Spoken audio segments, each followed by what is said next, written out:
Okay, well, this is normally where there's like a comedy sketch, right? Well, it's not always funny. It's not always a sketch. But anyway, we normally do like a parody thing right about now, but... well, let me put it this way. I didn't write a sketch this week. I just could not be fucked. It's not like any of you listening really care, no. I don't know why you're all tuning in, but I bet you'd like the show just to begin. And after 148 of these things, that it's funny is quite rare. Yeah, it gets so tiring, it gets so late. The blank page is laughing in my face. I can't think of a single joke. I'm simply just one single bloke. No writing stuff, no backup plan. I really am just one man. And what is it you bastards want from me? After all, this show is free. Yeah, the show is free. Yeah.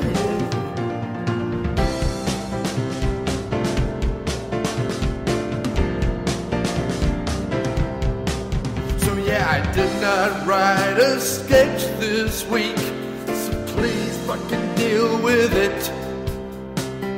Maybe some of you like the silly words and names that I've said in the past, but you tried doing this show after show.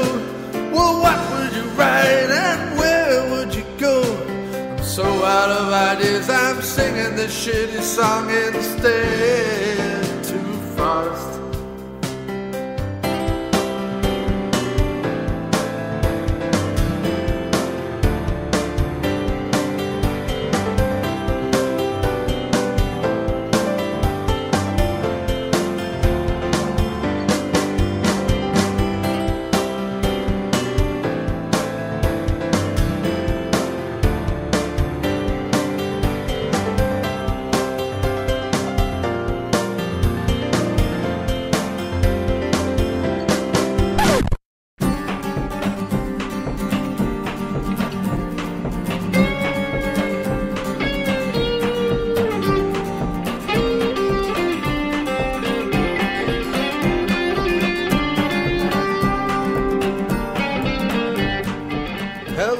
Welcome to yet another episode of the After Movie Diner, and it's my sincerest thrill to have this gentleman back in the mildly warm seat opposite me here in the After Movie Diner, and that is my brother from another mother, the legend in vaping that is Mr. Moe Porne. Hello, sir. How's it going? I'm excellent, sir. Excellent. And yourself? You know how it goes. Just sitting here wanting to talk about ridiculous kids movies. Yes, indeed. This week, Mo and I are going to get in touch with our inner child, which, to be honest, is not difficult. It's not very hard. As it's not really so much an inner child as a all-over body outer child. Well, it's funny. Back in the 80s and the 90s, you heard about people having their midlife crises, and they would, go out and get these shiny new cars, and live these weird, extravagant lifestyles. And I find that with our generation, what's happening more is that we're turning to the things that we loved in our childhood way more than like big expensive cars and like big outlandish things. So that's because there's no fucking jobs. Well, that's true too. Yeah, it's definitely a lot cheaper to go find a VHS copy of Snow Day than it is to right. To go. Yeah, there's no fucking jobs and no fucking money. So instead, we're just like we like disposable stuff, essentially. Right. Exactly. Although I feel like we've made disposable stuff collectible. That's kind of what we've done. We've taken the disposable that any other generation, like if you speak to even my brother's generation, he's like, yeah, I got rid of all my CDs or I got rid of all my VHS, apart from like the odd, like my sister-in-law has a Disney collection like you do and stuff. But apart from that, like yeah, we got rid of all of that. The kids just took up all our time. We don't watch movies anymore, blah, blah, blah, blah. Or if you speak to my dad, he's like, what's VHS, you know? Or he's like, oh, the thing I fall asleep to. Because he when he watches movies, he just falls asleep. Whereas, yeah, you're right. Like our generation, us 30-somethings have, we've made the disposable collectible. And I think all the better for it. And you see companies cropping up all the time in... and obviously Arrow are moving over to the US as well, but you see companies are cropping up all the time in distribution, not of new movies, but of retro movies. So. Right, and it's a little weird. You know, I do definitely think the collector culture has sort of ruined a little bit about that. And I think we've actually talked about this in the past, but, you get the collector culture going on, and then prices for everything start skyrocketing. And it's like, no, I'm not going to pay $30 for a VHS tape. That's never going to happen unless it's things. And then I did. But, there are a very, very select handful of tapes that I'd be willing to spend more than $3 for. Right. Of course. Yeah. No, I mean, and you're in a specific subsection of collectors all on your own, because obviously you collect a now dead medium. But, vinyl made a heroic comeback and is still going strong, and VHS has had some documentaries and stuff made about it, so... I'm thanked in one of them. Yes, well, indeed. As well you should be, sir. As well you should be. Well, it sucks, because when I first started kind of breaking onto the scene... Breaking onto the scene. Breaking onto the scene. Moe Porne's breaking it. Oddly enough, around the same time that I managed to dig up enough money to buy shelves so that I could actually display my tapes, I started getting a lot. This was around the time when I really started getting into Twitter, and I got contacted by Josh Johnson, who did the Rewind This documentary. Real great guy. I've become friends with him since then, but he asked me, he's like, oh, well, hey, where are you? I'd love to come talk to you. And I'm like, well, I'm in Connecticut. And he's like, oh, we already did that area. So I was literally like 2 months late getting into it, or else I would have been in the documentary that I was thanked on. That would have been awesome. That would have been awesome. As a side question, I know you're in the Connecticut area, and I know you made a documentary, or a little indie documentary about the music of Connecticut. Have you ever heard of the Sickabilly band called Sasquatch and the Sickabillys? Oh, I have, actually, yeah. Okay, right. Because a friend of mine gave me the album Storming the Gates. Yeah, I'm not a huge, rockabilly guy, but, yeah, they're fun.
I thought they were fun. I hear that he does mad shit on stage, he does. He's really crazy, pubes and stuff. Which they teach their own, Yeah, right, exactly. You're talking to the same guy who, if he was still alive, I would go and see Gigi Allen. So I mean, right? No, of course, indeed. Of course, I'd wear a fucking hazmat suit, but still. But that would all be good. So that's a bit of a side point. I probably won't keep that in. But yeah, so we're getting in contact with our inner child or outer child or whatever we're doing. We're both wearing short pants anyway, for people who want to know. You're wearing pants? Yeah. I have to, dude. It's fucking freezing here in New York. I know. Yeah, that's the only reason I'm wearing pants. Yeah. Otherwise, Mo and I would be nude as the day we were born. Balls swinging. Yeah. And we're going to be covering from 1995 the Stephen Brill directed, Judd Apatow scripted Heavyweights, which stars Ben Stiller, amongst other people, basically doing a precursor to the role he would then also play in Dodgeball. Dodgeball, right? Yeah. He has a couple of films where he's basically playing this exact same character. But I think as much as I love the ridiculousness of Dodgeball, I think he does a much better version of it in this. It's more surreal in this. It really is surreal. It's more just what on earth is going on and where on earth does this performance fit in all of this stuff. And then the other one we're doing is the Nickelodeon produced, Chris Koch directed 2000 movie, Snow Day, which has a plethora of big name cameos, not least of all, of course, the delightful and delicious Pam Grier. And for all you keeping count, that mention of Pam Grier came at 8 minutes and 30 seconds into the show. I was actually timing in my head to see how long it would take you to mention that Pam Grier was in that. It's actually one of the big reasons why I picked the film, because I'm like, you know what? He's gonna love that Pam Grier shows up, and just sort of out of nowhere too. Oh right, it's totally one of her adrift in the '90s what the fuck roles. You know what I mean? Right.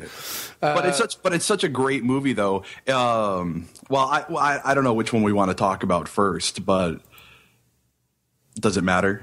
No. We can go right into Heavyweights. My only point was going to be that. Obviously, that Snow Day is a cameo-heavy film. It is. We have Pam Grier, Chevy Chase, of course, the oft-maligned Chevy Chase, doing another one of his tedious everyman roles. I'm like, Chevy Chase is anything but an everyman. Can we at least give him something more exciting? Right. Gene Smart, Chris Elliott, of course, as the Snow Plowman, and a bunch of other stuff which we will get onto. Right. Not least of all, of course, is Iggy Pop, which was Iggy Pop. Quite possibly my favourite scene in all of Snow Day was Iggy Pop playing very, very bland, middle of the road swing music at a amateur ice rink. It's pretty fantastic. Yeah. So that's actually the one cameo that makes the most sense, because he already had a relationship with Nickelodeon because of The Adventures of Pete and Pete. Right. Okay. I don't know that show, but Scott Toomey did mention it. In fact, we can go over to our comments on the website, which people have been doing very quickly. Comments on the website.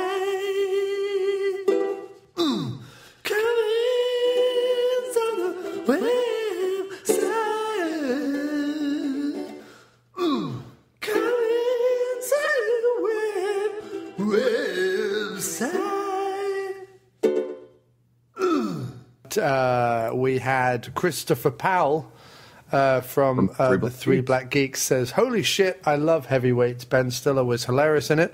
Goonies still ranks high on live-action kids films. I got a soft spot for Harriet the Spy as well." Have you seen Harriet the Spy? Yeah. I'm actually a pretty big Michelle Trachtenberg fan, so I've seen. As odd of a thing as that is to say, I actually am. No, not at all. I actually completely and utterly get that. Yeah. Well, I mean, it makes way more sense that I'm a fan of her now. Right. but yeah, no, Harriet the Spy. No, I didn't take it to be a sick pedophile. But yeah, no. She was fantastic in Harriet the Spy. That's a really fun kids flick. That one easily would have fit into today's. Sure. Well, we can always do Harriet the Spy and Blank Check as a follow up. Yeah. Well, because that was my comment on there, is that I'm really, really a big fan of Blank Check, as silly and stupid of a movie as it is. Right. But that's another one. Like, because that's like every kid's dream. You know, you're just some guy, you know, doesn't want to deal with you, so he writes you a check. You fill it out for $1 million or whatever it is, and you get it. Right. That's insane. Well, it's like Brewster's Millions or any of those like wish fulfillment movies. Everyone would love to be able to do that. And then on the Facebook page, Mark Burns writes, The Goonies and the Monster Squad. Do those two count? I think they count. They count. Absolutely. Yeah. Damn right. In fact, I just picked up the Monster Squad Blue a few months ago, and it's a delightful collection. See, I think of Monster Squad and the Goonies as like kids' adventure films. Right. Yeah, a bit different than what we're talking about. Yeah, which is a little different from where we are, because these are just sort of like kid comedies, you know. But yeah, I mean, one's an out-and-out camp movie. I mean, one stands next to Meatballs quite successfully in terms of classic camp movies. And then Snow Day, I mean, Snow Day sort of feels more like a TV movie in the sense that it is just take the concept of a snow day and then stuff happens. There's a slight romantic through line, but it's basically kind of skit after skit after skit. Yeah, basically it's a set piece after set piece, and then but I mean, very pleasingly and very well done. And just you know, it's not as necessarily as satisfying as something like Heavyweights, which has the more sort of recognizable formula. That was always the big problem with Nickelodeon films too, is that they tended, at least in the 90s, they tended to feel that way, like they were more just like really long television shows. And that's definitely the case with Snow Day. But it's funny, when Snow Day first came out, 90 whatever, 2000 or 2000, sorry. I was already kind of too old to give a shit about that sort of movie, you know, because I hadn't quite fallen back into the nostalgia thing. And I remember I was in the local video store, and they were trying to figure out what they wanted to watch, you know, because they had a big TV VCR set up, and they like to pop movies on for the customers and whatever. And one of the guys goes, "Well, let's put on Snow Day," and everybody's like, "Yeah, Snow Day," you know. And I'm like, "Really? Like, really?" You know. And then so they popped it on, and I was in the habit, as I think a lot of us movie obsessive types were, of spending entire days, you know, at the local video shop. And so I'm there, and the movie's playing, and I start kind of paying attention to it, and then I kind of walk over to their little lounge section. I just sat down. I just watched the whole movie. I'm like, wow, that was surprisingly good. Yeah, it's odd. Well, first thing to mention about both these genres, from camp film and sort of kids comedy, slight rom-com aspect of something like Snow Day, is that both films, and a lot of kids' films like this, also have crossovers in the romp genre, which you love so much, like the 80s romp, because seriously, you add naked chicks to Heavyweights or Snow Day, and it's a romp. Like, you add naked chicks to Heavyweights, and it's Meatballs. Right, exactly. But it's, you know, it wouldn't take a lot of rewriting. I mean, neither script is so childish or so adult that it couldn't work if you just chucked a Porky's-esque shower scene in there somewhere. Well, in Snow Day, you could have taken all of these high school kids, added 3 years to them, made them college kids. Right. And it could have been, there could have been a lot of shenanigans. And there are romps that take place at camps, there are romps that take place in like ski school or, you know, hot dog or any of those like snow, you know, surrounding ones, which always makes me laugh because they're always like, we want to get topless chicks, but we're going to set it in like sub-zero freezing temperatures. Like hot dog. Yeah, right. It seems a little ridiculous, but they got away with it. I mean, how many ski schools are there? Like 3 or something? 3 or 4, something like that. Yeah. You know, I'm sure Corey Feldman's in at least one of them. Oh, yeah. Well, Corey Feldman has to show up in one. And then there's that weird thing that was happening also around in the 90s where you would get sort of I'm thinking mainly stuff like Idle Hands, but like that kind of teen horror thing that was going on. And they weren't quite horrific, but they weren't quite normal either. And they weren't quite romps, but there would be a kind of... I mean, if you're talking about Idle Hands in particular, there's an incredible topless scene in that. Right. But, you know, they had that aspect. There was a lot of that sort of teen stuff floating around in the 90s and 2000. More like the trouble is now is sort of every movie is made for teens, crossover to adults. So therefore, we don't get this kind of selective filmmaking anymore, because everyone can go and watch a Marvel movie, or everyone can go and watch The Hobbit, or everyone can go watch Harry Potter. You know, like that's what's being made. So you don't really kind of get these slightly more goofy, slightly more 80s throwbacks, slightly more cheeseball. The only thing that we get these days that's even remotely along those lines, and not even because they're like goofy comedies, but because they're so like demographic specific, are like the modern action films, specifically modern R-rated action films, you know, where there is a very specific demographic they're looking at. They're not trying to appeal to the lowest common denominator. And I think that's a big problem with movies these days, is that I think you'd have a lot more people out there, you know, like fans, you know, would be a lot happier if they were dealing in specific demographics. I mean, because really, like frat movies and romps and summer camp films and stuff like that. I mean, it's just like it just doesn't exist anymore, and it's a real shame. I mean, there was stuff like The Appetite, I suppose, Superbad, and things kind of come close, and The Hangover and stuff. But these films were a bit more knowing. There's something weirdly innocent about romps. Right. You know what I mean? Even though they're very clearly made, like, oh, okay, here's the point where we have the wet T-shirt competition. Right. There was always something sort of just joyously fun about them. You know what I mean? Yeah. A little bit scuzzy, a little bit sleazy, but mostly just sort of bonkers fun. Whereas now it feels more sleazy. Like if Apatow does nudity in his movies, or if The Hangover or whatever has nudity in, or whatever it is, there's something that actually does feel scuzzy about it. I don't know why that is. Well, you know, I have a very basic, unthought out theory about this. Is that American Pie was another one, which I know you fucking hate, but like I hate it. The American Pie series, when there was nudity in them. First of all, when there was nudity in them, they were borderline, and this is what Apatow does as well, they were borderline porn actresses doing the nudity, or topless models, or glamour models, or whatever. So there isn't that thing like there is in the 80s romps, where it's a bit more, it's just regular people. You know, it feels like they've paid them a few bucks extra, you know.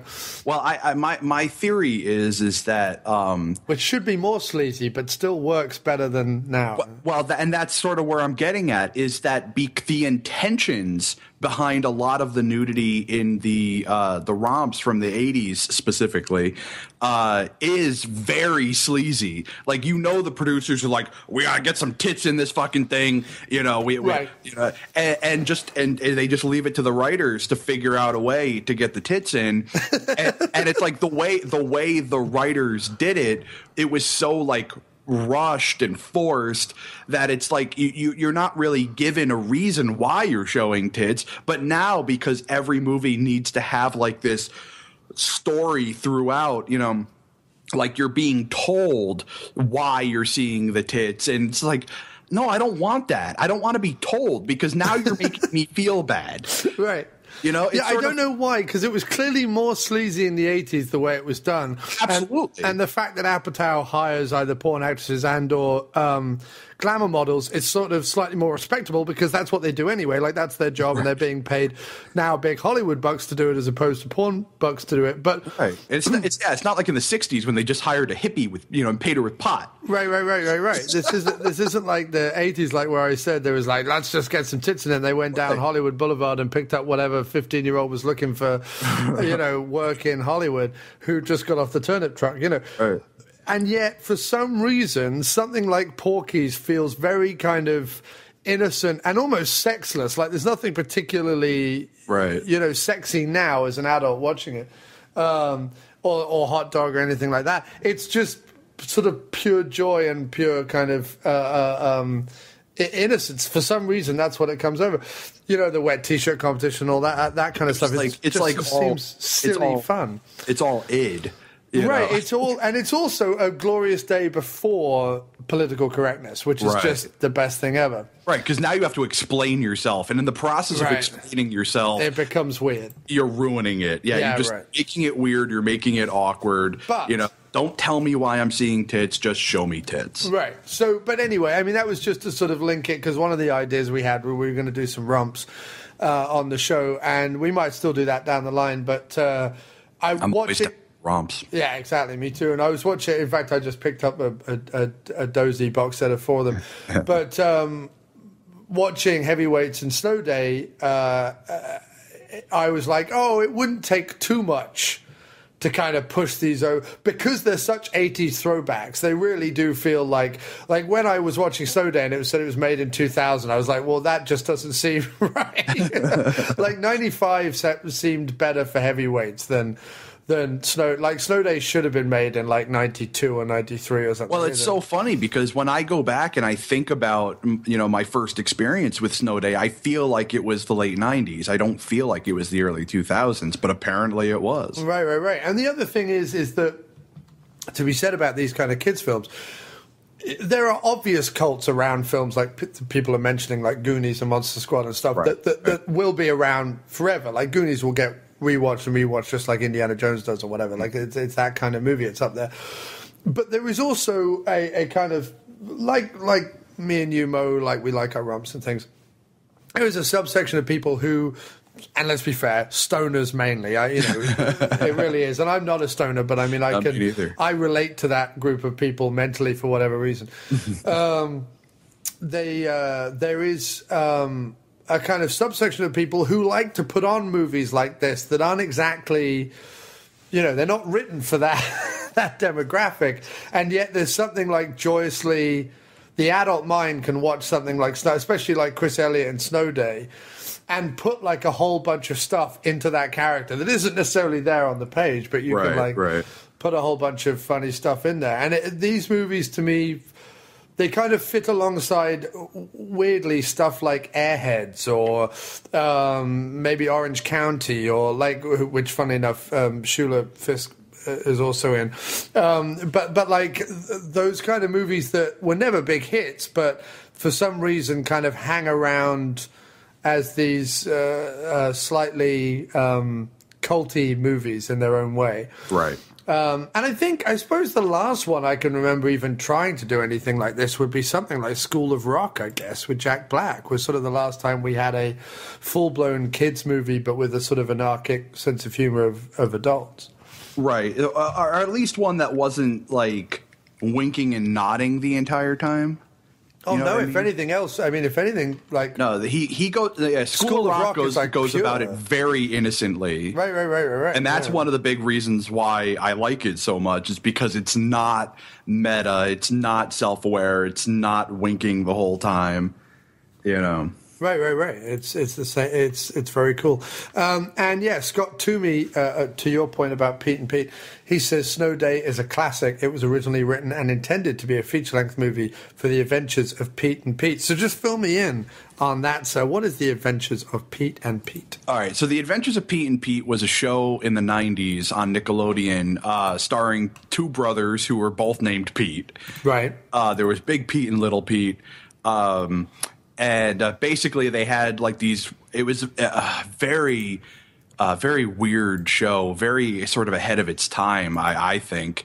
And like each week, like the boys had like a different like school bully they were dealing with, or like, something to that effect. And it's funny now that I hear that, I can absolutely see this being, because, Michelle Trachtenberg was in Pete and Pete. Right. And she played the neighbor, that could have easily be transposed over with the little sister character from Snow Day. Right. They're basically the same character. Right. But yeah, and like Little Pete had a best friend. He was called Artie, the strongest man in the world, and he was just this weird guy. I think what was the actor's name? Like Toby Huff, I think was his name. And he was just this weird guy who wore just thermal underwear and just like did weird like strongman poses and like odd feats of strength. And they always had these weird schemes, like there was one where they were fighting against their bedtime. So the parents told them, fine, and stay up all night, and so they're like, okay. And they did, and then the next day, it comes and goes, and they're like, so basically what it boiled down to was that they decided, all the kids in the neighborhood decided that they were never going to sleep again. And so they spend the entire rest of the episode trying to keep themselves awake, and slowly but surely they start falling off. But it was a real that sweet. Sounds like some twisted, innocent version of Nightmare on Elm Street. It kind of almost is, it is very sweet and innocent, but twisted and demented all at the same time. There's an episode where Little Pete walks by this garage band practicing in their garage, and he hears the song and it instantly becomes his favorite song of all time, and he has to recreate it. He has to hear it again. So he gets like his math teacher and like the mailman, and and actually I believe the main character, the actor who plays the main character in Heavyweights, was actually on Pete and Pete. I'd have to look that up, but if not, then it's a kid who looks a lot like him, right. Like on drums. And I think he called himself like Pork Chop or something like that. And they just play this one riff over and over and over again while Pete sings the song, and it's just such a sweet show, and actually has he wasn't. If you're talking about Mark Webber, who plays Hal in Snow Day, he wasn't in Pete and Pete. No, I'm talking about the kid who played the main character in Heavyweights. Oh, right. Okay. But yeah, it actually has a Connecticut connection too, because there was this local band here who actually attained a certain level of national fame called Miracle Legion, and basically Miracle Legion minus one guy is the band that does the opening theme song for Pete and Pete. They were a band called Polaris. And so it's kind of cool because like I know them. Right. Like actually the guy who wasn't in Polaris actually worked at the video shop that I used to go to all the time. So it was kind of neat little connection there. Yeah, the guy from Heavyweights who plays Gerald Garner, whose name is Aaron Schwartz, he was in The Adventures of Pete and Pete. There you go. So let's go on to Heavyweights then.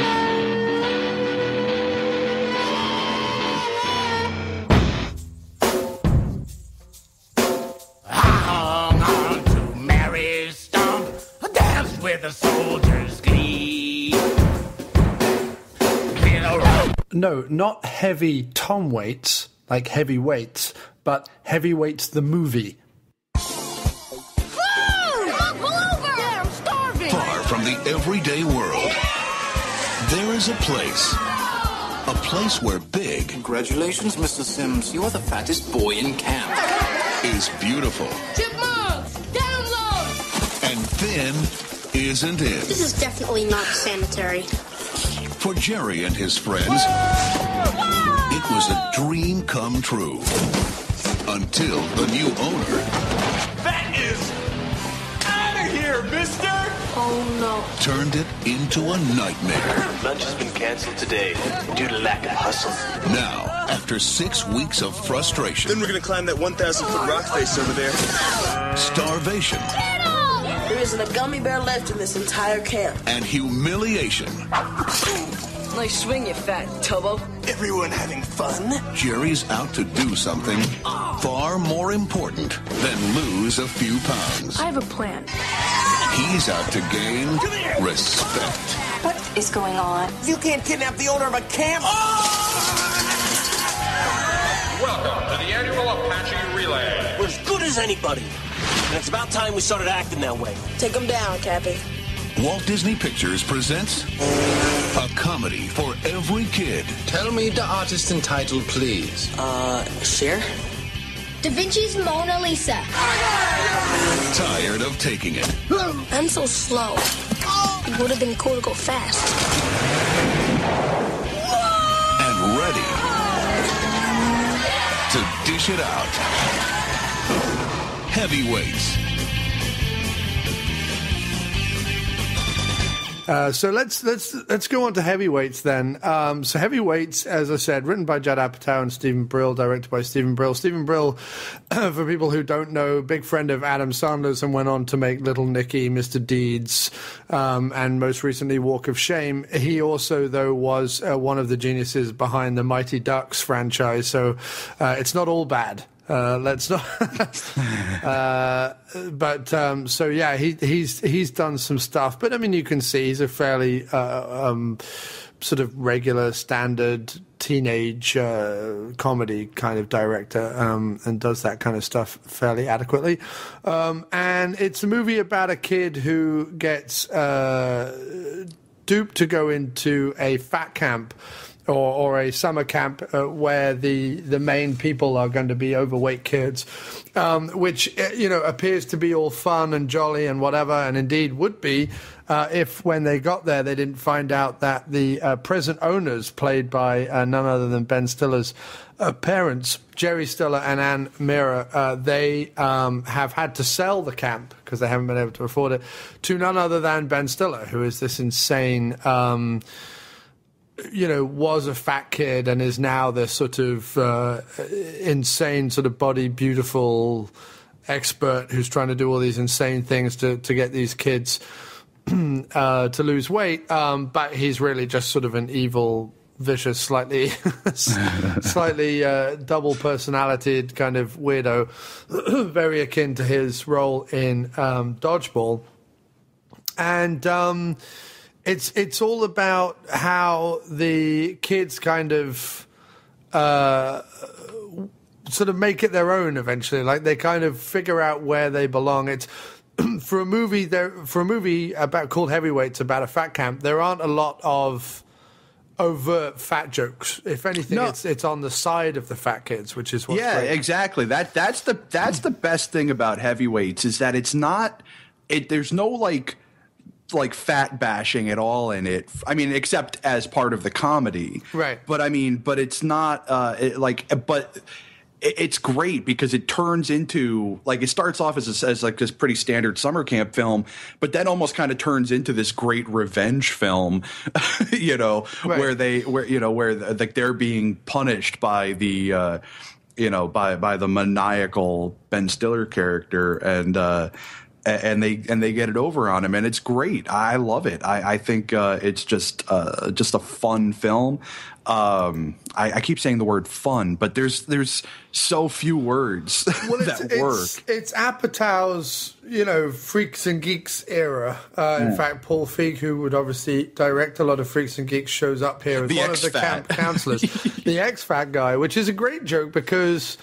Here's a guy who's still a counselor at the camp, but they all, instead of him picking on them for being fat, they're all picking on him for having lost weight. Because he lost the weight. Right, which is, and it's again what he would go on to do in Freaks and Geeks, which is to look at not the jocks and the princesses, but to look at the people who are on the fringe and them owning their own... their own identity and their own group and succeeding. And yeah, okay, there is a little bit at the very end of this movie that is as cliche as they come, where, you have to, or every camp film has to end with a competition in right. which the underdogs have to win, of course. But it's. But I like how they took the meatballs idea and turned it on its ear so that instead of it being a foot race at the end, it's like a dune buggy race. Right. So it's the fabled go-karts, which is one of the reasons why the kid even agrees to go in the first place. And then once the go-karts were all smashed, they have to, by Ben Stiller, they have to rebuild it and make it into this super go-kart thing, which is kind of cool. But what I liked most about that ending is that it's a 3-part race. There is, physical fitness stuff like in assault course and running and bag jumping or whatever, bag hopping or whatever, and that kind of stuff. Then there is an intelligence thing where they have to answer some questions, and then there's the go-kart race.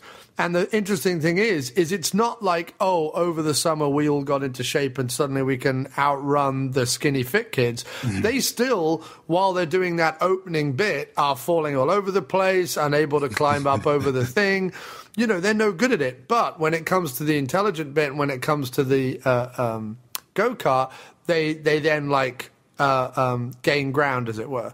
Right. And so it was nice to see that it wasn't some kind of clean, you can get fit and healthy too kind of message. It was just, you know what, if this is the hand that nature's dealt you or whatever, obviously don't try and exacerbate it, but also try and just sort of own it and be your own person. You don't let the bastards get you down kind of thing. Right. I mean, it's not like an overly film. Not everyone needs to lie on a bed of nails and have a man smash an ice block off of his stomach. Which was quite possibly the most ludicrous thing, because at no point has that got anything to do with physical fitness at all. Nope. Anybody could lie on a bed of nails and have a block of ice hit by somebody else. Yep.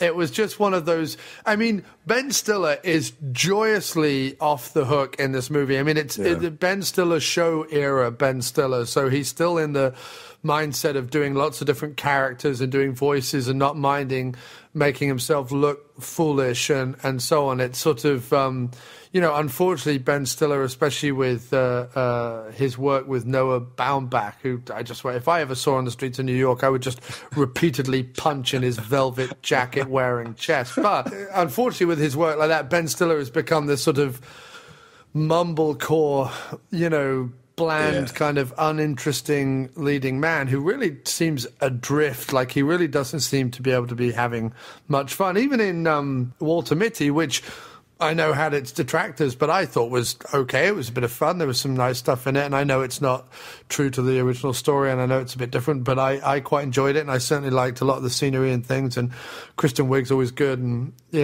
things like that. Even in that, though, he's playing the soul-searching, mumblecore, stubbly leading guy. You know what I mean? He's not playing anything that's particularly a stretch. And he's slowly, and it's funny because in Walter Mitty, he's looking for Sean Penn. He's slowly becoming Sean Penn, Bono, all these people that he would normally take the piss out of for being like boring and pretentious. That's who Ben Stiller's sadly become.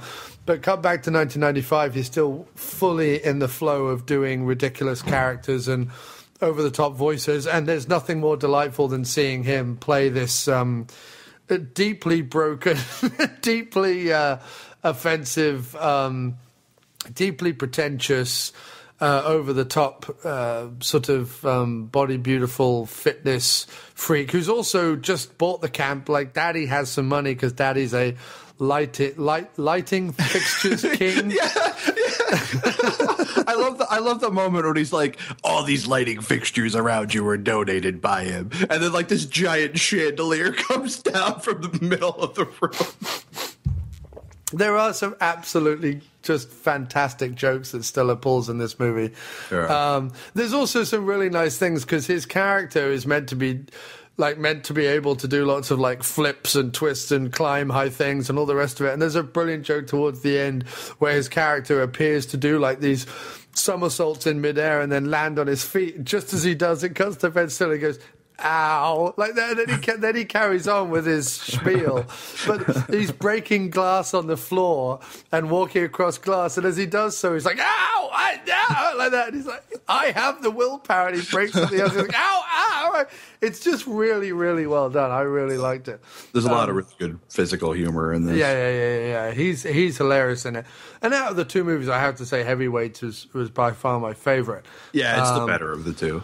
But it has great harkening back to Meatballs, except it succeeds where Meatballs fails because there isn't an annoying kid in this movie. Now, like Christopher Makepeace? Right. There isn't a Bill Murray, to be fair. Right. The guy who plays the main counselor, Tom McGowan, he's close. He's pretty good. He's kind of nice and supportive and kind of deadpan. But you don't get a Bill Murray, but you also then don't have to put up with the annoying kids. Like, the one thing that drives me nuts about Meatballs and Caddyshack is that all the stuff with the adults is great, and all the stuff with the kids, I just want to fucking have them all killed.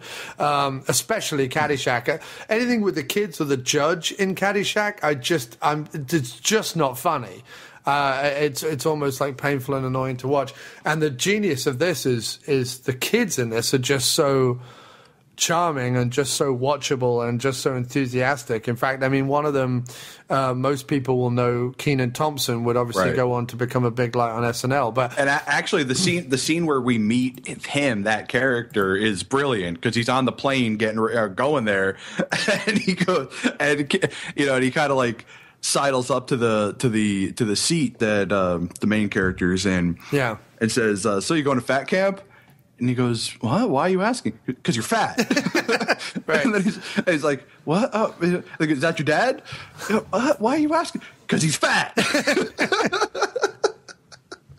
And then he's like, "Yeah, I'm going to fat camp." Yeah. And he's like, "Well, why?" He goes, "Because I'm fat." But it's not. It's not mean either. Like it's not mean at all. When this new kid shows up, when Jerry Garner shows up, he's immediately ingratiated into the group, more or less. Right. The only ribbing he gets is that he was given by one of the flight attendants a little like winged badge or pin that he had on his chest on the airplane, and when he gets off, they all call him Captain because he has his insignia still pinned on. But I mean, that becomes a term of respect and endearment, and they all work together. Nobody, there's no overt bullies apart from obviously Ben Stiller and his ridiculous team of counselors. One of whom is the deliciously over the top Lars. Played by Tom Hodges, who's just incredible. Absolutely amazing. Really love him in the movie. Just some great cameos. You've got Alan Covert, who obviously is one of the Adam Sandler camps, so probably comes through Stephen Brill. But he plays like a joyously kind of scruffy cameraman because the other thing that Ben Stiller's trying to do is make this. He's trying to make like an infomercial type thing, right? And I love whenever there's the scenes where like he starts to do something and he's like, the camera's not on. Yeah. I'm not even filming.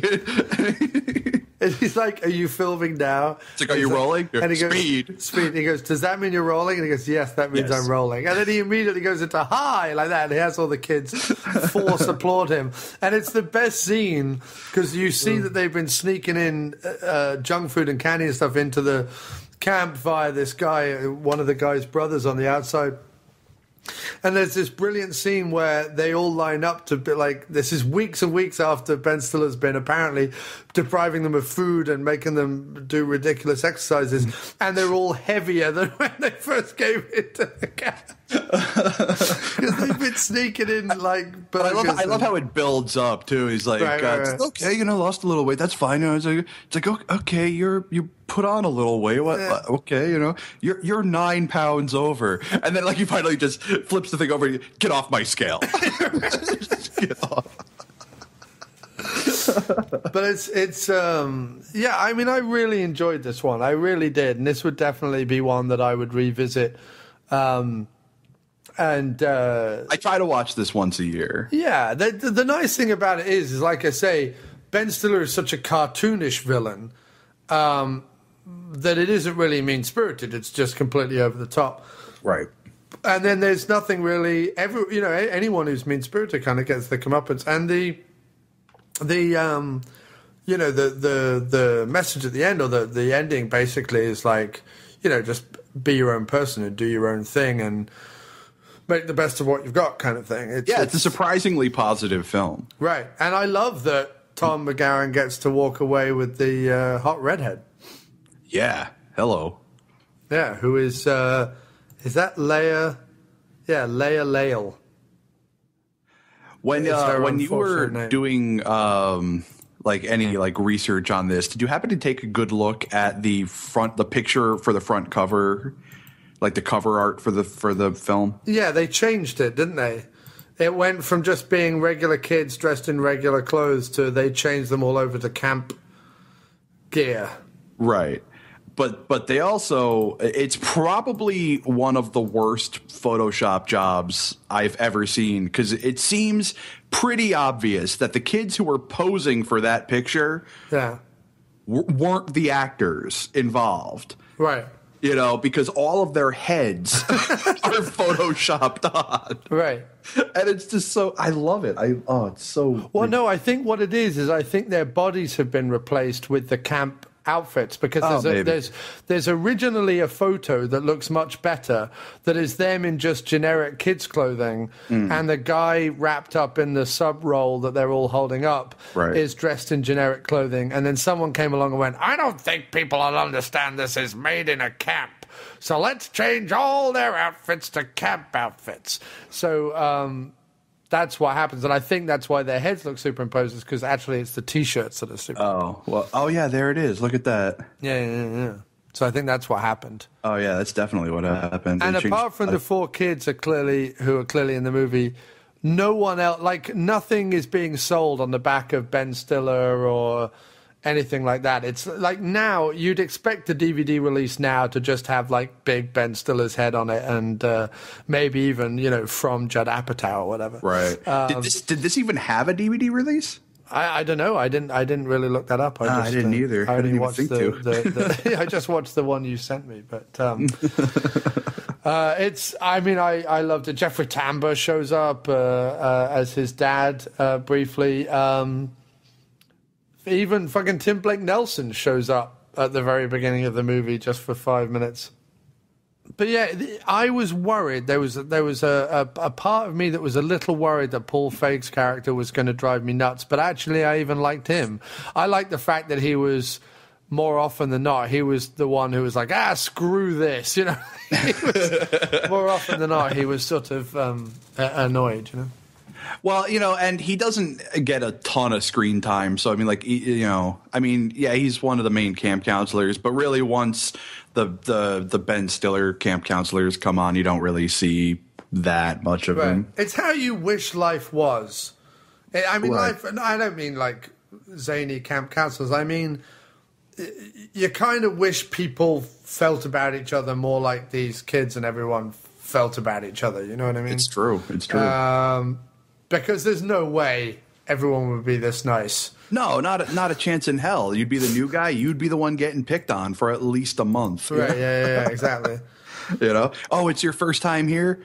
You're fucked. Yeah, right, exactly. And it would just be the worst summer you could possibly imagine. Right. What is the movie Kidco? Because Jeff Kerman just said that's his favorite. Kidco? That one I'm not familiar with. I wonder if that's newer. From 1984. Oh, really? Okay. Yeah, kids who live on a horse ranch decide to sell the excess manure as fertilizer, but their new company soon comes under fire from the state tax board. Okay. No, I've never even heard of this. Okay. Well, there we go. Jeff Kerman says Kidco. Way to go, Jeff. Way to go, Jeff. Now sit back down and shut the fuck up. I also loved the slow motion Lord of the Flies binge eating whipped cream sequence, which just had me roaring with laughter. I didn't expect to like that, but I thought that was absolutely delightful. Well, it's so funny how, shit in this film that you would expect to hate, it just doesn't work out that way at all. You just find it so endearing, Yeah. Because it's basically just it's just these kids who are so self-aware, are self appreciative or whatever you would want to say. They are who they are. They understand who they are, and they don't really care. Right. I mean, especially the guy who's the lead guy who gets he gets kicked out of camp, but his dad is a lawyer and gets himself put back in. Right. The Hispanic kid. Yeah, the kid from the Mighty Ducks. He's amazing. Like, he just doesn't, like you say, he knows who he is and he just doesn't care. He's like, right. He's proud. He's almost like the fattest kid in camp or whatever. He doesn't give a fuck. And yeah, I mean, and getting back to that slow motion binging scene, that's the sort of shit that I can only do in private. I have to be home alone, I'm yeah, sure, maybe I'll try to to mix up this Coca-Cola and Hershey syrup and right, and see what comes of it. I know what comes of it. Yeah, but that's also it's a great turning point in the movie, because instead of it the next day, they're all like, right, we're going to get fit. The next day, they're just like, well, we're not going to binge quite that much. They just go, yeah, let's not do that again, Yeah, the idea of a food hangover, it's great. Right. So yeah, I loved the movie, and I thought it was a lot of fun. I gave it 4 out of 5 on Letterboxd.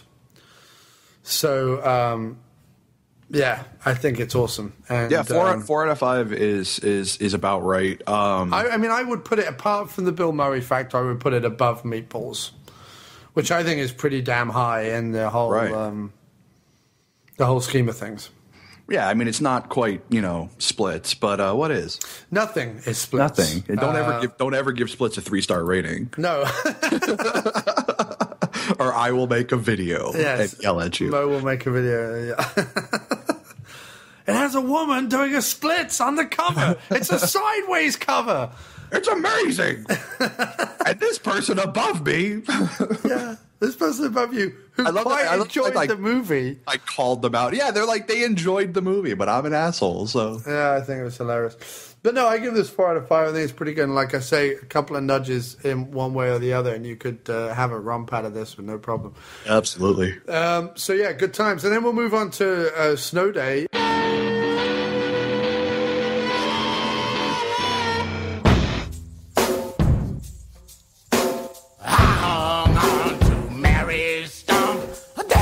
The soldier's glee. No, not heavy Tom Waits. I said Snow Day. 1, 2, 3, 4. With last night's record snowfall taking everyone by surprise, it seems the entire area has ground to a halt. Roads are blocked, businesses are shut down, and listen carefully, schools are officially closed for a snow day. Yes! Snow day, snow day, snow day! No school, no school, no school! On a day when anything can happen. Hi, Hal. Hey, look out! Everything will. Principal Weaver! Catch! Whoa! Oh, no. But there's one man who can ruin it all. Snowplow man. Each snowflake marks a snow day that I single-handedly plowed into oblivion. He's gotta be stopped.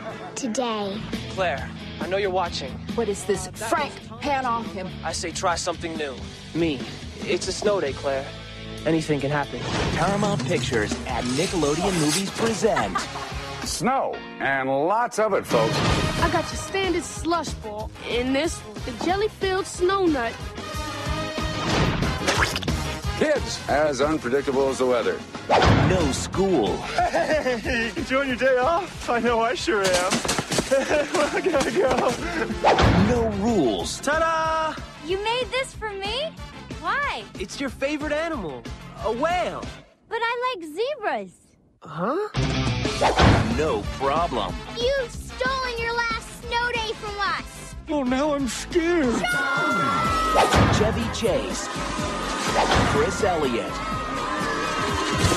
Snow Day. I'm going to ask my friends here to give me just a little push. I said a little one!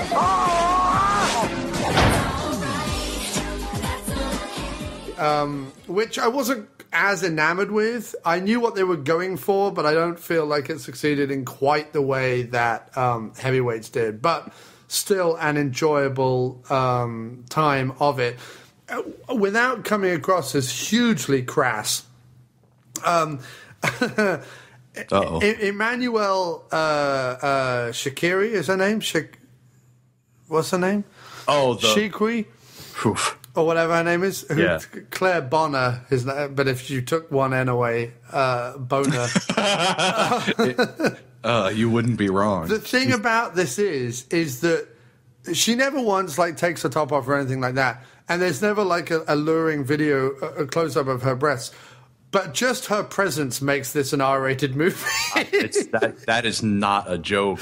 There is a whole sequence where she's walking around her room in a fairly tight T-shirt, and she has hard nipples. There's no other way to put it. Yeah, she has no hard other nipples. way to put it. If her she nipples might are... as well have not been wearing a top. Yeah, it's my favorite scene in the entire movie.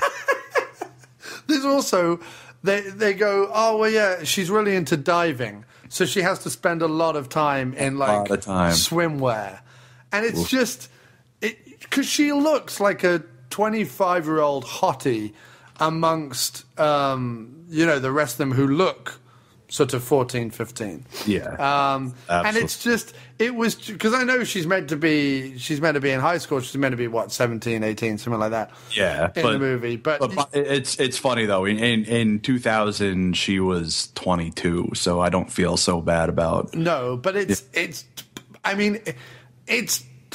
you don't see anything, but it's borderline. It's so close. Racy. I would have taken one look at that outfit she's wearing in her bedroom, which is like a midriff revealing, short, almost 80s style tear-off T-shirt, with then a pair of buttock-hugging tracksuit pants like you only see in an Olivia Newton-John music video. Or a Jamie Lee Curtis 80s movie. Yeah. I would have... Needless to say, I paid a lot more attention to Snow Day. Right. I would have taken one look at that as a producer and gone, come on, guys. Well, that's the thing that I never understood is how I understand not wanting to embarrass the girl or whatever, but as the director, you're sitting there staring at it, you wouldn't think to yourself, maybe we should put a thicker bra on her, right? Or just maybe a top that fits. Yeah, it's just. The thing is, right? She's a little too sexy for a quote unquote kids film. She's meant to be the object of this. He's not really a dorky kid. He's just not a jock. He's just a regular dude, regular schmo kid. He has this crush on this girl. Snow Day comes around. He's going to make it his duty on Snow Day to get with her, right? Because she's just broken up. Anything can happen on Snow Day, right? Because she's broken up with her jock boyfriend. Yeah. But she's plainly too hot. She is. Let's say she's a 9.5, and he's a 5. Right. But it's not just that she's too hot for him. She's too hot to be in this movie. Period. It's a Nickelodeon kids film, and I was sat there watching it, going, "My Christ!"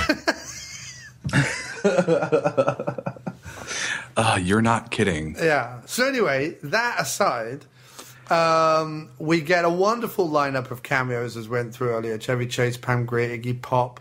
I don't know if it's Shula or Shyla Fisk, who was also in Orange County, which was a early Jack Black movie, was made by what's the guy's name who's the director who made a bunch of Mike White, same guy who did School of Rock. Mike White, who wrote it, but there was it was directed by Jack Kasdan. That's it, who's done a bunch of those comedies as well.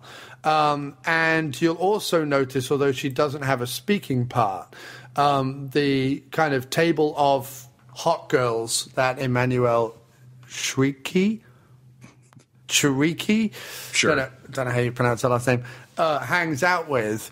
One of them is future Scream Queen Catherine Isabel, and the other one, I think, is it Carly Pope, who would also show up in Orange County as well as, like, she's the token dumb hot one in Orange County as well in that thing, and so she's round the table as well, especially when Charlotte Fisk sits down to talk to her, to talk to Emmanuel and convince her to come to the ice rink.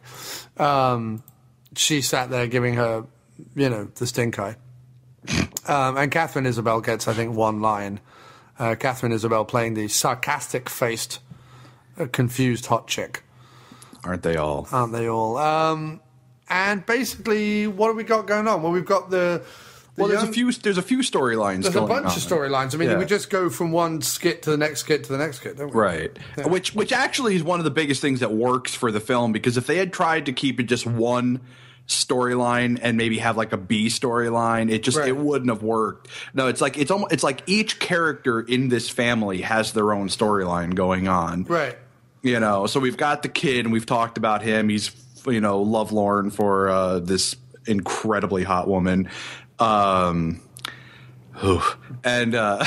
beaten only in the movie by Pam Grier. Yeah, if true. Pam Grier was wearing the outfit she was wearing, oh, good Lord. Yeah, right. Yeah. All right. And then we have his little sister who is well, she's the one who wants the snow day. Yeah, she's the one who wants the snow day to begin with. There's some implication that by saying some mumbo jumbo over a snow globe that she's given by her father, played by Chevy Chase, that maybe she caused the snow day. Well, I also like the fact that they do actually give some scientific credence as to why the snow day actually happens. They're not trying to strictly imply that because this idiot said some words over a globe. Right. But there's a certain magical implication, or sort of wish fulfillment, I guess. It's magical to her. Right. Which is fine. Right. Because she's a little kid. Yeah. So it's her and her two friends, one of which is I can never remember his name. Josh Peck, is that his name? Yeah, Josh Peck. Yeah. Yeah, who would later go on to be in that Drake and Josh show, and then he did The Whackness, and he's still acting, and he's gotten better. He's really annoying as Wayne the Pain, but maybe that's what he's supposed to be, because he is Wayne the Pain after all. Right. So they're having this sort of struggle with the snowplow man, who is played brilliantly by Chris Elliott. Yeah, it's one of Chris Elliott's grubby, filthy toothed madman kind of character that he would play in a lot of the Farley Brothers movies and things like right. That. So that's going on, and then in the meantime, you also have the mother who's trying to broker this huge international deal. All the while, she's kind of forced to stay home with her ADD riddled, borderline psychotic, just insane kid who is brilliant, by the way. Who at one point, I don't know, it probably wasn't in the script or whatever, but at one point it looks like he runs up and punches Jean Smart in the twat. Like at one point it literally looks like he runs up and punches her vagina. Right. In the movie. Which I'm sure obviously wasn't scripted. I'm sure that wasn't. Yeah, I'm sure the director didn't say, hey, kid, why did you run up and just punch her in the pussy? Yeah. Could you cunt punt her, please? Could you just give her a nice little cunt punt? Yeah. Bring the baby maker. She handles it like a pro. And then her husband, Chevy Chase, he's having a sort of rivalry because he's a real meteorologist. And he's having this rivalry with this cheeseball, slick-haired weather dude on this other channel. Played by John Schneider. Yeah. Played by John Schneider. And Pam Grier's his boss, and she keeps forcing him to dress up in ludicrous outfits and play the novelty weatherman angle. But he actually predicts the storm and was the first one to go out with it. But Schneider tries to steal his thunder or his snow, and but he gets his comeuppance too, which is fun. So that's sort of Chevy's through line in the movie. The younger girl kid also has these there's this nice thing about brothers and sisters because they have these toys that are like limited edition action figures. Right. And it's fair to say that when the brother was a little younger, him and his younger sister played together as these characters. And on this snow day, because he's now grown up and he's interested in chicks and blah, blah, blah, he's off chasing tail, she's been left alone to kind of take on the mantle of this hero. It's kind of actually the nice, like the most poignant little through line of the movie, you know. And, you know, and he says, because the kid learns, the male kid learns something throughout the day, at the end of the day, I think the last words he says to his sister is, hey, what are you up to tomorrow, you know, on the idea that he might hang out with her and play with her or whatever. Right. Which is kind of cool. Yeah, no, it's good to see. I always you know, like the storyline of the brother sister character who hate each other. It gets really old. So it's nice to see, you know, when you have a brother sister character who actually like each other. Right, and she's also having to deal with her playmate growing up, which is like something that has to happen, you know. Exactly. And I had when I was of a certain age, I think I was about 10 or 11. And my dad was going to get remarried, and the woman he was remarrying had a younger daughter who was like 3.5.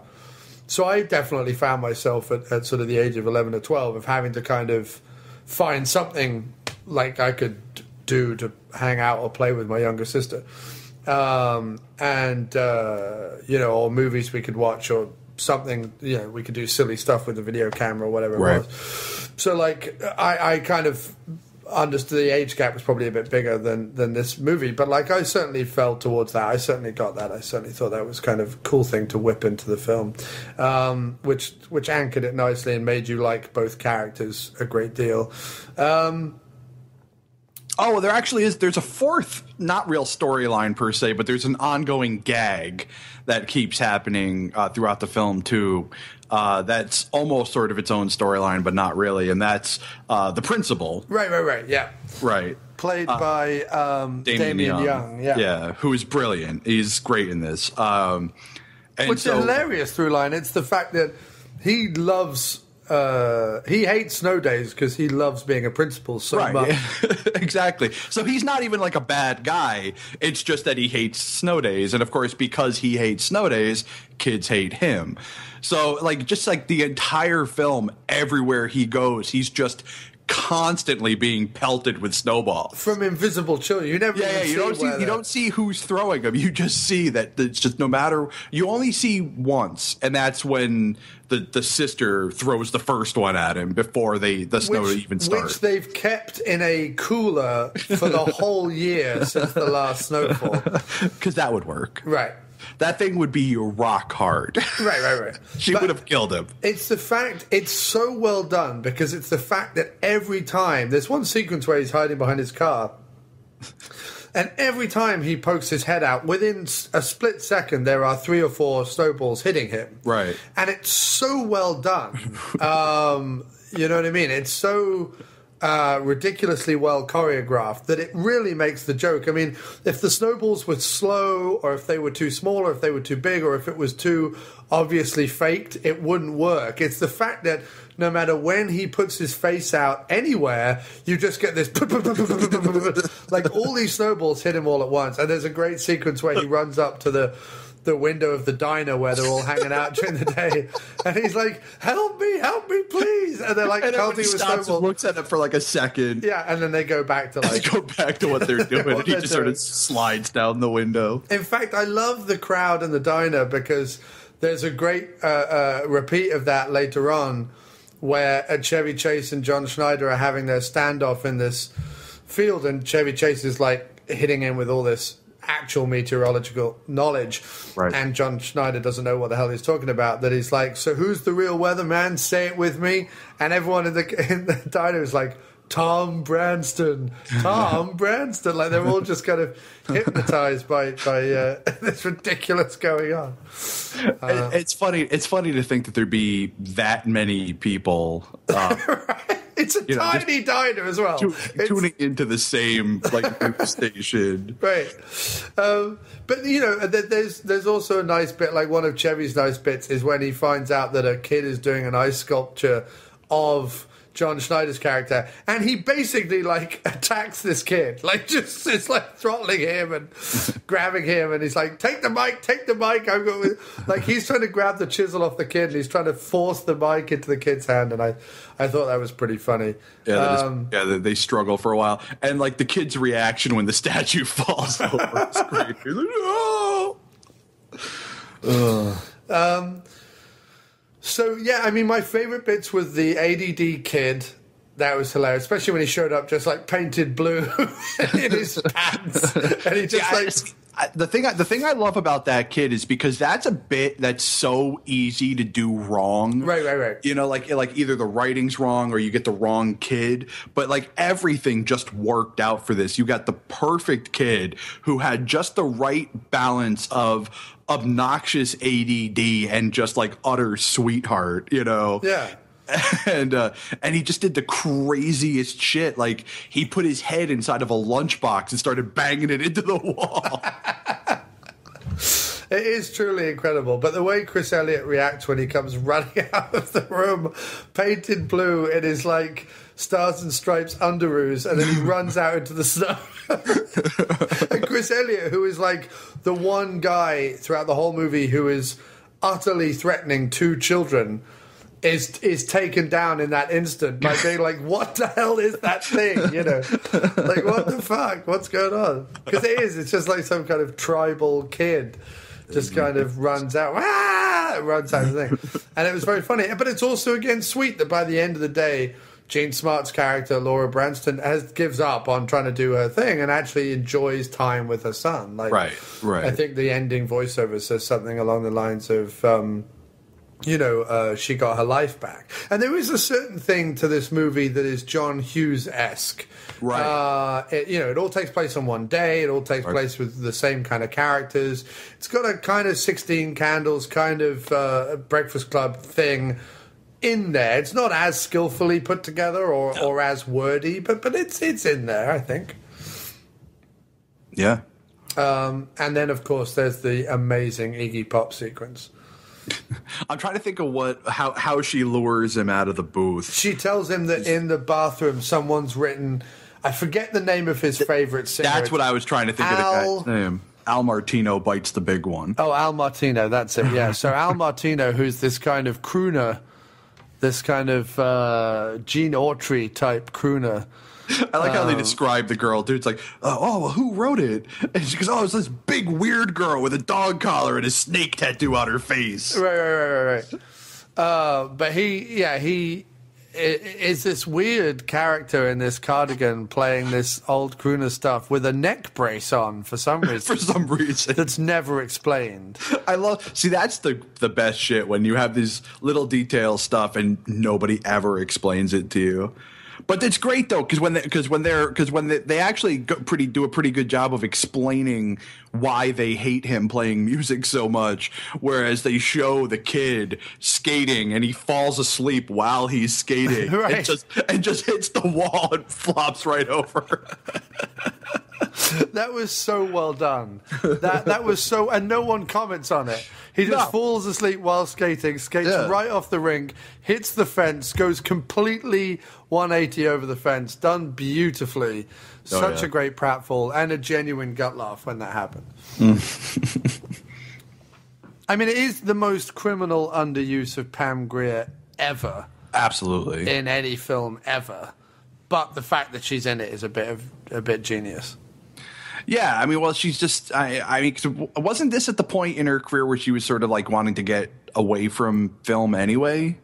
Don't I recall something like that where there was a point in her career where no, this was the point of the film where she couldn't get, she just couldn't get work. She just couldn't get fucking arrested for having no money. I mean, she does Snow Day, Fortress 2, Slow Burn, 3 a.m. Jesus. Love the Heart. Oh, Slow Burn is Wilder, which I've seen with her and Rutger Hauer, and it is awful. How a movie with her and Rutger Hauer is not the greatest movie ever, I've no idea. But it is really, really bad. She's in a movie called 3 a.m. with Michelle Rodriguez and Danny Glover. Looks a bit like a big sort of ensemble cast kind of, 3 a.m. in the morning. Like one of those kind of doesn't really have a plot kind of movies. She does Love the Hard Way with Adrian Brody. And then she does Ghost of Mars. Bones, The Adventures of Pluto Nash. I mean, it's not a good period in her career at all, because it wouldn't be till 2004 that she starts on The L Word, which was sort of her comeback. Right. And then she does Smallville, and then she does like bit parts in Larry Crown and Man with the Iron Fist and some other stuff. So then she sort of starts back in on it. But no, it's a bleak period. When she gets, she really, couldn't get arrested to do any decent movie at all, unfortunately. That's a real shame. Yeah, well, the last two good things she did was Holy Smoke and In Too Deep, which she's in. But everything after Holy Smoke is kind of awful, except Snow Day. But like I say, she doesn't have much of a role. And Ghost of Mars, which I think she's really good in, but nobody likes that movie but me. Which one? Ghosts of Mars. Oh, yeah, no. I remember seeing it once and not caring for it, and I never watched it again. I mean, it has Pam Grier and Jason Statham. If I don't like it, it's sort of... You know what I mean? But no, that one that I watched, Wilder, with her and Rutger Hauer, I was like, come on, guys, come on, give me something. Give me anything to hang my hat on here. And it was...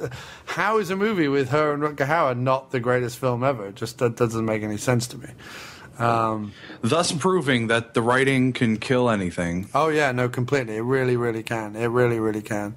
And, I put a status up the other day on Facebook, but, I was watching Wrath of Khan again, and the thing that's amazing about that is that, there are effects, and there is a battle, but without any of that script and without any of that acting and without any of that build-up, that ending is a damp squib. It's only amazing because of the people involved and because of the script.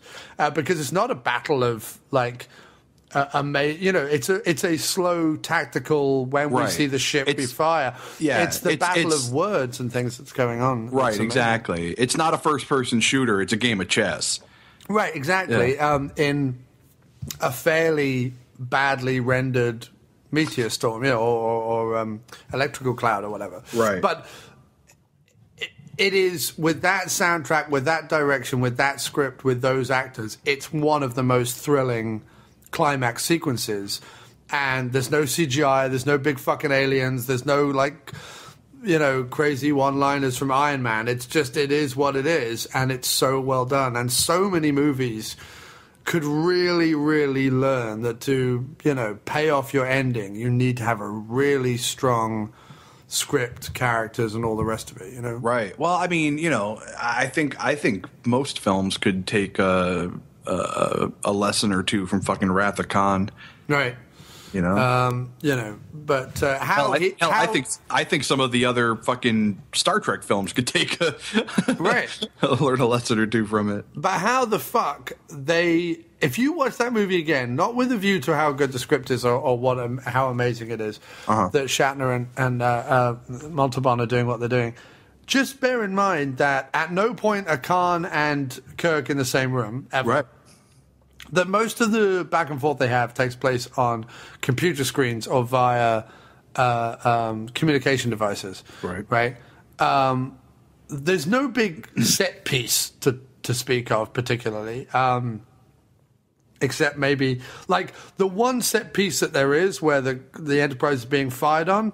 How does he defeat him? By putting in some code into a computer. It's not like he defeats him with some amazing whizzing through the galaxy, CGI heavy swordplay like in a J.J. Abrams fucking Star Trek movie. Yeah, he defeats him by using an old pair of pinch-nose glasses, looking down his nose at a code book and going, "Put in this code, Mr. Sulu." Like that's the action, quote unquote, and yet it is gripping from start to finish. Agreed. So yeah, when you watch it again with a view to actually what's going on screen, it's a bunch of people standing around in cool outfits delivering amazing dialogue, and that's basically it. You know what I mean? And and you can get away with that too. I mean, there's a lot of movies out there where that's all that's really happening. It's just a guy in a room. I mean, look at 12 Angry Men. Right. Of course. That's nothing happens in that movie at all. Some critics will tell you the most successful thing Kevin Smith ever did was Clerks, and that's literally just two people talking. Right. Anyway, I don't know why we got off on that, but anyway, Pam Grier. Oh gosh, which of course turned into Wrath of Khan, right? Because it makes sense. It does make sense. Imagine if Uhura had been played by Pam Grier. Oof. Good Lord. Imagine if Uhura had been played by Emmanuel. I mean, there's something criminal about just having her on screen in a kids' movie. That's all I'm saying. You're not wrong. There's something borderline wrong about it. No, this is definitely one of those movies that makes me feel bad every time I watch it because it's like, God, and it's a real shame too because that actress has done almost no nudity in her career, so it's like, this is about as good as you're going to get, and that makes me feel like a bad person for even saying it. So, any more points on Snow Day or the other one? No, I mean, Heavyweights. Obviously of the two, I think Heavyweights is the better film. Like we said, a 4 out of 5. I'd give Snow Day a 3 out of 5. Plus, the Heavyweights has a song. Heavyweights does have a song. The Heavyweights has the Heavyweight song. and any film that in of itself makes it more like a romp, right? But 95 is sort of the tail end of when romps were kind of on their way out. Like you were still getting some real shitty romps, coming out like 93, 94. So 95 is really on the tail end. So I wouldn't be surprised if in the pitch meeting they're like, well, let's make something like, like a teen comedy, but, for fat kids. Right. And then somebody said, that's a great idea, which is the weirdest thing ever, but they did. And I'm thankful for it because it turned out great. But so 4 out of 5 Heavyweights. I'd say 3 out of 5 Snow Day. I think Snow Day keeps you engaged. It's a good movie. A lot of great little detail shit. Like hell, you even pointed out shit to me that I didn't even fucking notice, and I've seen the movie a million times. So nice. No, I enjoyed it. I watched them both with a keen eye, and I didn't dislike either of them. It's just Snow Day, it's a 3 out of 5, and Heavyweights is a 4 out of 5. Right, and and if we're talking about like the Bosch rating system, a 3 out of 5 is as good as you can get. Right, but Bosch is wrong. He is wrong about everything. Most everything, except he does watch a lot of envious. I'm envious of how much like B-grade action stuff he watches. You should see his room. It's a closet, basically. I mean, it's the smallest bedroom I've ever seen in my life, and it is packed to the gills. And I haven't been there in a very long time, but I guarantee you it is way worse now. It just packed with just like VHS and DVD copies of just... It's all straight to video action. Oh God, that's like my dream. And like the box set of like Showgirls. That's like my dream. So that would be amazing. But I look on his comeuppance reviews all the time to get ideas for Dr. Action and things. I think it was his suggestion that we watched America USA or whatever it was called. Or what's it called? Action USA? Action USA, I think, is... Yeah. Which is by far one of the greatest movies I've ever seen. So that was a pleasure.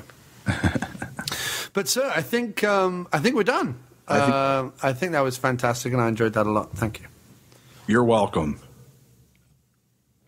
Now get the fuck out of my face. Right, guys, let's sing the inspiring Camp Hope song. What do you say? Ah, come on, here we go. Camp Hope, we sing to thee. Come on, guys, sing the greatest camp in history. A place for boys all safe. Tim, that song's boring. Sing something cool. You want to hear something cool? Okay, cats, let's rock it.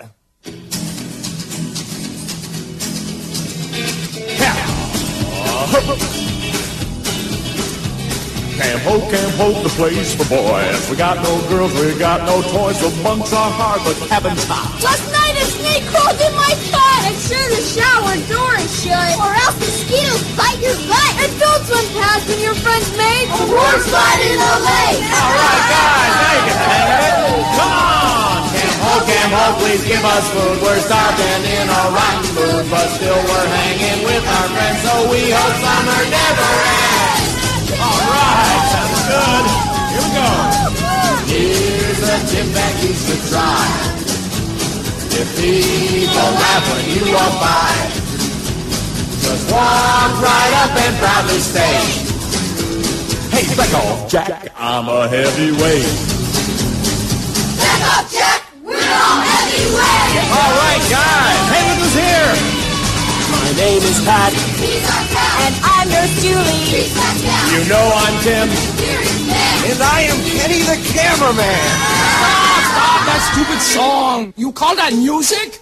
I know you think you're all rock stars, but here's an whooper song from Ross about my favorite Camp Hope job. The day that I hopped in the blob, and just to make it very clear, I was not scared of that big deer. And although Tony is not here, I still enjoy Camp Hope. Thanks, Lars. That's great. All right, guys, you ready to take it home? Let's rock! Camp Hope, we all have fun, and now our time is almost up. But we'll come back again next year, because our friends will all be here. And here's a tip that you should try. If people laugh when you walk by, just walk right up and proudly state, back off, Jack! I'm a heavyweight!